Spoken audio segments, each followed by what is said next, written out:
Hi, folks. Welcome to the Tinfoil Hat Club. This is normally a Tuesday weekly political internet show simulcast on the Common Sense Conversation blog at commonsenseconversation.com and on the Cantankerous Old Coots blog at cantankerousoldcoots.com. It can also be found on the YouTube channel The Coffee Club. I'm Bob Hales, and I'm your host here on the Tinfoil Hat Club. And on the show, I try to do three things. Now, I usually go through a little spiel on Tuesday, but this is a special episode, so I'm going to hit the high points. First thing I do is highlight things the United States government in general or a particular politician or group of politicians do that are corrupt or that may not be corrupt and are legally correct but ethically and morally wrong, or that step on the Constitution. I'm not politically correct. Anybody that tells a lie is not misinformed or avoiding certain facts like other politicians and many political commentators say. They're a damn liar, and it will be called out that way here on the Tinfoil Hat Club. Another thing I hate is the phrase, with all due respect.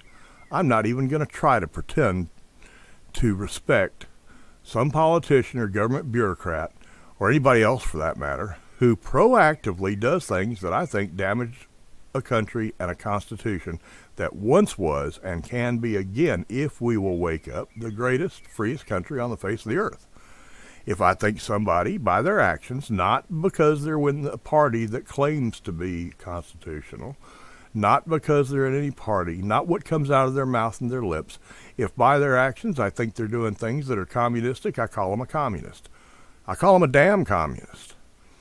And I don't argue against their actions with nice little lines of, with all due respect, you must be considerate of this or that. That's a bunch of bullshit. I wasn't born with a politically correct bone in my body, and nobody's installed one in the 7 years since I was born.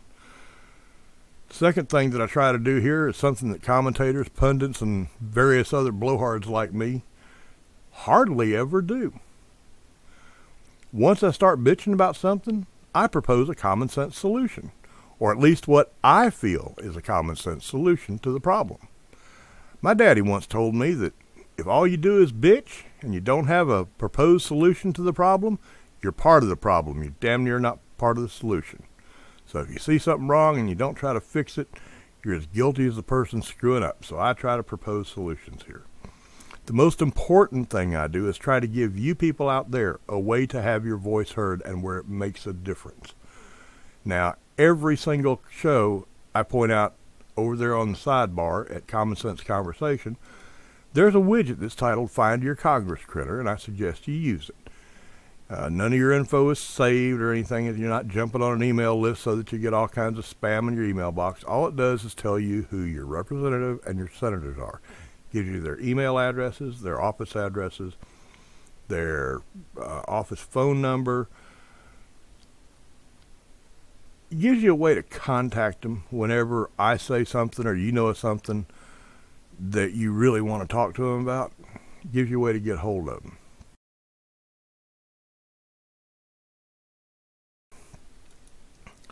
I suggest you use those addresses. Use those email addresses, use those phone numbers. And by the way, when you talk to them on the phone, find out if they're going to be making a personal appearance anywhere in your area. Infer that you're going to go see them.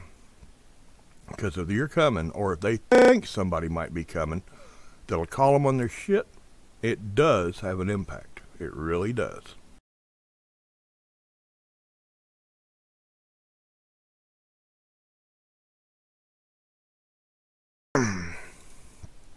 Now, some people might call this next idea unethical.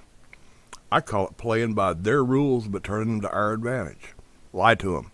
They lie to you all the time. A politician can't open his mouth hardly without lying. So lie back.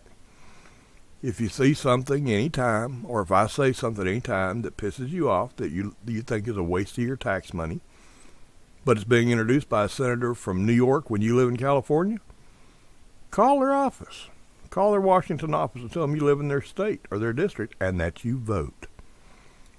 Now, let's see if I can't give you a reason to call some people. Oh, and down at the bottom of most posts, besides getting in contact with your senator or representative, like the sidebar widget will allow you to do, I usually put something down in the bottom that is specific to the problem, and there will be today. There will be a State Department contact today. So let's see what today's problem is going to be. It's not really a we the people problem.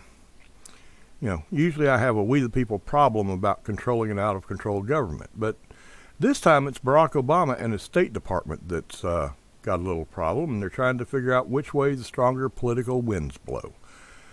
Because they have to make a decision on whether to do what is right or what fits Obama's appeasement tour agenda. We can play a part, though, in helping to see to it that the Bower and Scraper-in-Chief doesn't abdicate American values and knuckle under to Chinese pressure again. You see, there's this blind Chinese lawyer who's a dissident and a civil rights activist in China. He fights for the rights of the disabled, and he also fights China's one-child law. I'm not even going to try to pronounce this dissident's name. I'd butcher it, and I don't want to do that to him. But if you take action, if you call the State Department, if you call your senators after I get through telling you what I'm fixing to, down there below this video there'll be a link to the State Department where you can call and suggest what you think ought to be done. It's also in the New York Times story that'll be linked to this video down below. Now this lawyer slash dissident's embarrassed the Chinese government and put our government between a rock and a hard place. He was arrested and held under house arrest back in 2010 after he had gotten out of spending a couple years in jail. He hadn't been charged with anything, and he was being held at his home in a remote Chinese village where he didn't have a voice for daring to oppose loudly and publicly the Chinese government's policy regarding the handicapped and the one-child policy. The one-child policy is where Chinese parents are forbidden to have, by law, to have more than one child. Now, officially, the government calls this the family planning policy, but the family doesn't do a damn bit of planning. The government does. The one-child policy has been linked to female infanticide because people don't want female children. They can't do the work. It's caused a dramatic rise in the instance of abortion in China since it was implemented. And it's causing a dramatic gender imbalance in China. Way more boys than girls, which is going to cause problems on down the road. Anyway, this dissident's been protesting that policy, and he's gotten pretty widespread international press coverage. So the Chinese government placed him under house arrest, again, without charges, and hid him away in his remote mountain village home, where he remained from 2010 on. That is until last Saturday. That sucker might be a blind man, but he managed to avoid several layers of guards around his house the government had put up. And with the help of some dissident activists, he made his way to Beijing. So far, no problems for the U.S. government, right? So there's a dissident in Beijing. What else is new? Well, there are some problems for the U.S. government.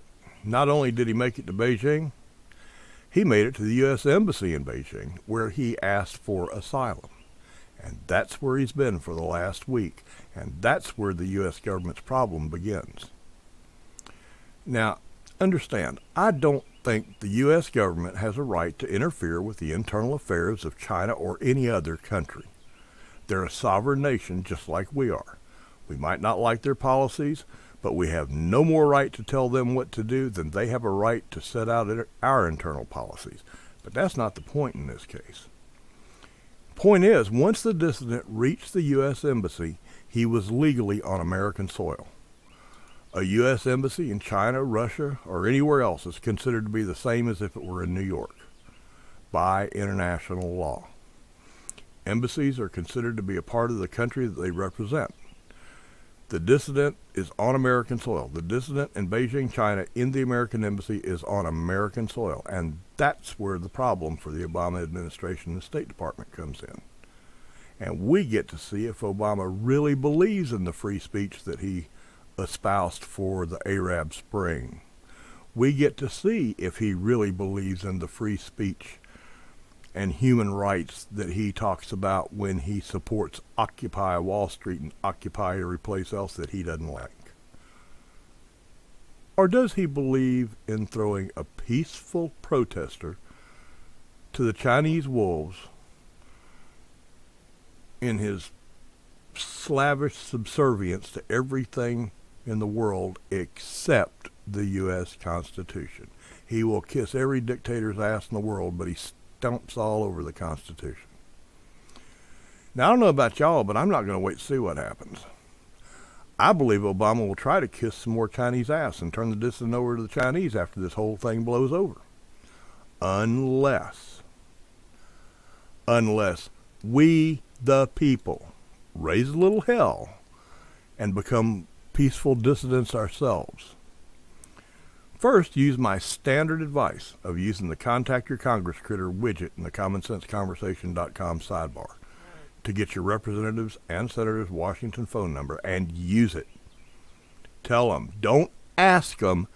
Tell them. You're their boss. Tell them to demand that the administration stand up for human rights. Second, but like I said earlier, below this video, there's a contact phone number for the State Department. Use it too. Call and demand they come down on the side of human rights, not the side of an oppressive Chinese government. That's going to be it for today, folks. Use that little widget, Contact Your Congress Critter. If they show your face near you, confront them personally. Don't be threatening, but intense works. After all, you're part of we the people. You know, they're bosses. And remember, end every contact you have with a government official. End every single one of those contacts with the words, not implied, but the actual words. We don't work for you. You work for us. So until the next show, which since this is on Monday and the normal show time is Tuesday, there'll be another one tomorrow. Until the next show, y'all have a good day, a good evening. And remember, y'all come back now. You hear?